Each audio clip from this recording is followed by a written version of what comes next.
आप सभी का आर एजू सेंटर में स्वागत है। आज मैं सातवाहन के धार्मिक और कला संस्कृति से संबंधित वीडियो लाई हूँ। तो शुरू करते हैं वीडियो। सातवाहन काल की धार्मिक स्थिति और वास्तुकला का वर्णन। धार्मिक स्थिति। सातवाहन काल में हिंदू धर्म और बौद्ध धर्म दोनों की तेजी से प्रसार हुआ था। सातवाहन शासक ब्राह्मण धर्म के अनुयायी थे। सातवाहनों ने अश्वमेघ, राजस्यु और वाजपेयी यज्ञ जैसे कई वैदिक यज्ञ करवाए थे और उन्होंने विजयी ब्राह्मणवाद की अभियान का प्रतिनिधित्व भी किए थे। लेकिन उन्होंने बौद्ध या अन्य धर्मों के साथ न तो भेदभाव किए थे और न ही किसी भी पर ब्राह्मणवाद लादने की कोशिश किए थे। इन्होंने अपने दान का द्वार सभी धर्मों के लिए खोल दिए थे, यहाँ तक कि उन्होंने बौद्ध भिक्षुकों को भी भूमि अनुदान दिए थे। इस काल में इंद्र, सूर्य, चंद्र, वासुदेव, कृष्ण, पशुपति और गौरी आदि विभिन्न देवी देवता की पूजा की जाती थी। शैव और वैष्णव धर्म हिंदू धर्म में सबसे लोकप्रिय थे। सातवाहन काल में अनेक सुंदर मंदिर बनवाए गए थे। समाज में ब्राह्मणों का सर्वोच्च स्थान था। सातवाहन राजा ब्राह्मण होते हुए भी उन्होंने अन्य सभी धर्मों के प्रति सहिष्णुता दिखाई थी। इस कारण इस काल में बौद्ध धर्म के काफ़ी प्रसार हुआ था। अनेक स्थानों पर बौद्ध गुफाओं, चैत्य और स्तूप का निर्माण हुआ। इस काल में दक्षिण भारत में लगभग सभी गुफाओं बौद्धों के लिए बनाई गई थी। भिक्षुकों को भी भूमि अनुदान के रूप में दी जाती थी। पहली बार सातवाहन शासक गौतमीपुत्र सातकर्णी के द्वारा प्रशासनिक अधिकार बौद्ध मुनियों को अनुमोदित किए गए थे। इन भूमि पर किसी राज्य की सेना प्रवेश नहीं कर सकती थी। कोई अधिकारी इसमें खनन नहीं डाल सकता था। जिला पुलिस इन्हें परेशान नहीं कर सकती थी। सातवाहन काल की एक महत्वपूर्ण घटना यह भी थी कि इस काल में शक, यूनानी, कुषाण, आम्भीर जैसे विदेशी जातियों ने हिंदू और बौद्ध धर्म को अपना लिए थे। साहित्य। सातवाहन शासक साहित्य प्रेमी थे। इनके संरक्षण में साहित्य के क्षेत्र में काफ़ी प्रगति हुई थी।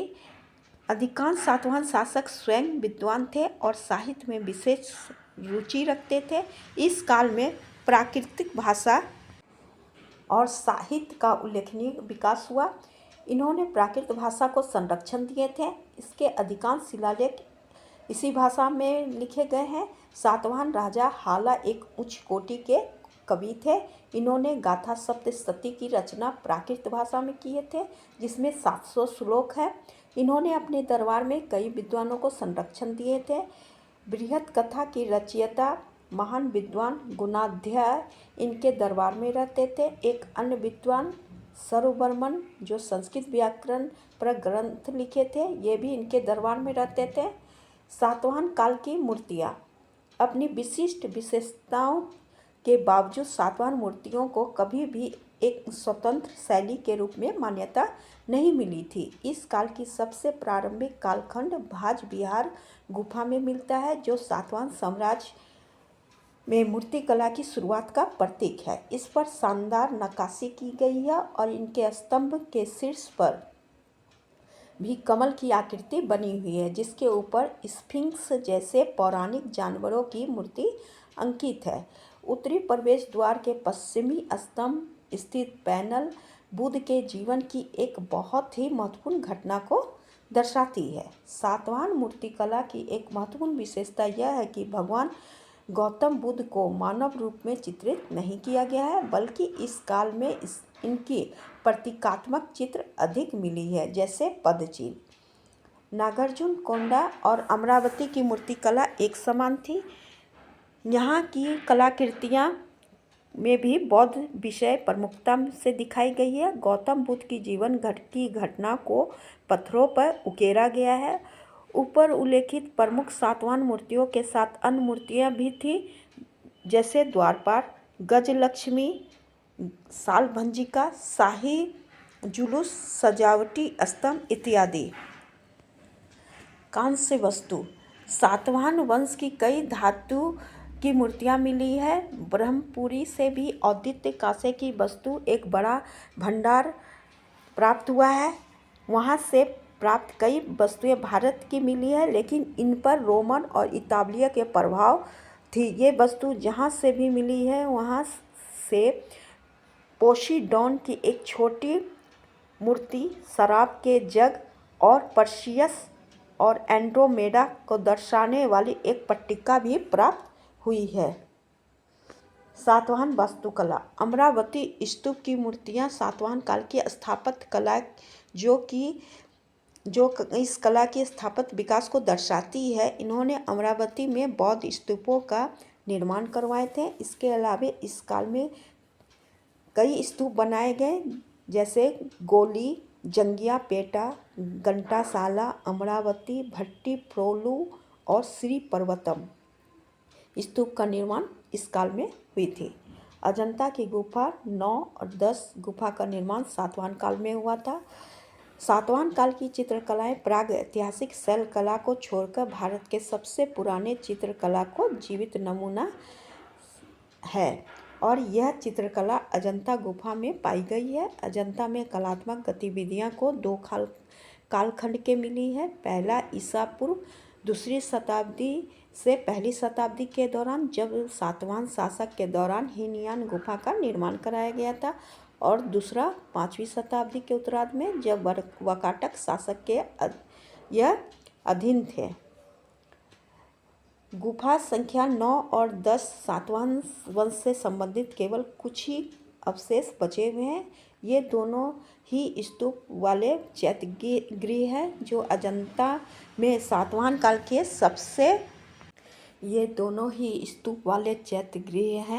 अजंता में सातवाहन काल की सबसे महत्वपूर्ण जीवित चित्रकारी गुफा संख्या 10 में स्थित छंदक जातक है, लेकिन यह भी खंडित अवस्था में है। यहाँ बोधिसत्व नामक एक पौराणिक हाथी की पेंटिंग है जिसके 6 दांत हैं।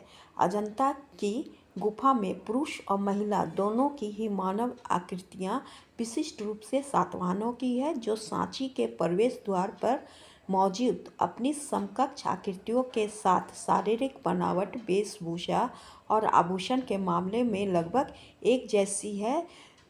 बस सिर्फ इतना ही फर्क है कि सांची की मूर्ति का वजन कुछ कम है। अशोक के स्तूप पर पहले की ईंट और लकड़ी की कारीगर को पत्थर की कारीगर में सातवाहन काल में ही बदला गया था। इन स्मारक में स्तूप सबसे प्रसिद्ध है, जिसमें अमरावती स्तूप और नागार्जुन कोंडा के स्तूप सबसे अधिक प्रसिद्ध है।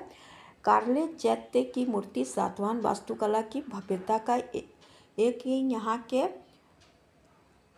का एक उदाहरण है। यहाँ एक हॉल 124 फीट से अधिक लंबा, 46 फीट चौड़ा और 46 फीट ऊंचा है, जिसमें गर्भगृह, प्रदक्षिणा पथ और मंडप का निर्माण भी हुए थे। द्वार के साथ साथ मूर्ति के सजी सुंदर चैत्य खिड़की भी आज तक यहाँ सुरक्षित है। कान्हेरी की मूर्ति भी इसी शैली पर आधारित है, जिस शैली पर अन्य सातवाहन मूर्तियाँ बनाई गई है। सातवाहन वंश ने राजनीतिक स्थिरता, सांस्कृतिक समृद्धि और धार्मिक विविधता में महत्वपूर्ण योगदान दिए हैं। इन्होंने बौद्ध धर्म, प्राकृतिक साहित्य और विशिष्ट स्थापत्य कला के प्रति एक प्रतिष्ठित विरासत छोड़ी है। सातवाहन से मेरा वीडियो यहीं तक था। Thank you.